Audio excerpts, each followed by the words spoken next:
জিলাৰ যিমানবিলাক অঞ্চলত গাঁওৰক্ষী বাহিনী আছে আমাৰ চকুত পৰা বা আমি যেটো দেখিবলৈ পাইছো যে দেৰগাঁও আৰক্ষী থানাৰ অন্তৰ্গত যিমানসমূহ গাঁওৰক্ষী বাহিনী আছে সকলোৱে খুব সততাৰে খুব নিষ্ঠাৰে অঞ্চলটোত কিন্তু সেৱা জনাই আছে গতিকে মই আপোনালোকৰ ওচৰত সেইকাৰণে কৃতজ্ঞতা জনাইছো যে আপোনালোকে খুব এনেধৰণে কষ্ট কৰাৰ কাৰণে আমাৰ অঞ্চলটোত নিশ্চিতভাৱে বহু কথাৰ পৰা আমি ৰক্ষা পাবৰ কাৰণে সক্ষম হৈছো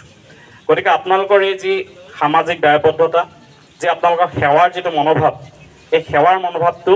অনাগত দিনবিলাকত আপোনালোকে এনেধৰণে যাতে ৰাখিব পাৰে তাৰ কাৰণে আমি সকলোৱে আন্তৰিকতাৰে প্ৰচেষ্টা ল'বৰ কাৰণে আপোনালোকলৈ আহ্বান জনালো আৰু গছৰ মূল্যৰ কথা ইতিমধ্যে শিৰোমণি মহন্ত ডাঙৰীয়ে কৈছে যে গছ থাকিলেহে মানুহ থাকিব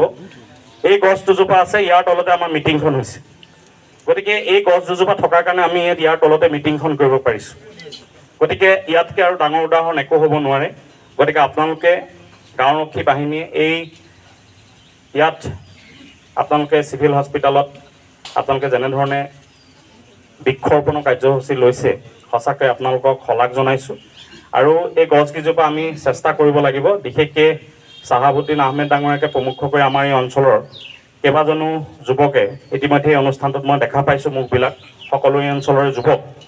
গতিকে তেওঁলোকে খুব আন্তৰিকতাৰে প্ৰচেষ্টা ল'ব লাগিব যাতে গছপুলিজোপা মৰি নাযায় কাৰণ সেই দায়িত্বটো আমি বিভিন্ন জেগাৰ পৰা ইয়ালৈ আহিছো আমিতো সকলো নিজ নিজ জেগালৈ ঘূৰি যাম গতিকে ইয়াত যিকেইজনে আছে যিকেইজনৰ মুখকেইখন চিনাকি মুখকেইখন তেওঁলোকে অকণমান এই বিষয়টোৰ ক্ষেত্ৰত উদ্যোগ ল'ব লাগিব তেতিয়া গছপুলিজোপা জীয়াই থাকিব গতিকে এই যাতে ব্যৱস্থাটো কৰে তাৰ কাৰণে মই অনুৰোধ জনাইছো আৰু আপোনালোকৰ এনেধৰণৰ যি সামাজিক দায়বদ্ধতাৰে সমাজখনৰ প্ৰতি যি আপোনালোকে কাম কৰি আছে যি সেৱা জনাই আছে এই ধাৰা আপোনালোকে অব্যাহত ৰাখক এইখিনিকে ক'লো আৰু বিশেষকৈ এই আমাৰ দেৰগাঁও চক্ৰ সংগঠক শিৰোমণি মহন্ত ডাঙৰীয়াই খুব ভাল লগা কথা এইটোৱেই যে শিৰোমণি মহন্ত ডাঙৰীয়া কেৱল গাঁওৰক্ষী বাহিনীৰ লগতে জড়িত হৈ থকা নহয় আমাৰ সন্মানীয় সাংবাদিকসকল আছে ইন্দুদা সকলো আছে বিজয় হাজৰিকা ডাঙৰীয়াহঁত আছে আমি জানো যে দেৰগাঁও প্ৰতিটো অনুষ্ঠানৰ লগতে খুব সক্ৰিয়ভাৱে শিৰোমণি মহন্ত ডাঙৰীয়াই খুব শক্তিশালীভাৱে প্ৰতিটো অনুষ্ঠানৰ লগত জড়িত হৈ থাকে গতিকে এইটোৱে হ'ল যেটো বিভিন্ন সময়ত আমি কৈ থাকোঁ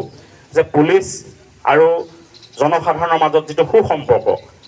পুলিচ পাব্লিক যেটো ৰিলেশ্যন সেই পুলিচ পাব্লিক ৰিলেশ্যনটো এনেধৰণৰ কামৰ জৰিয়তে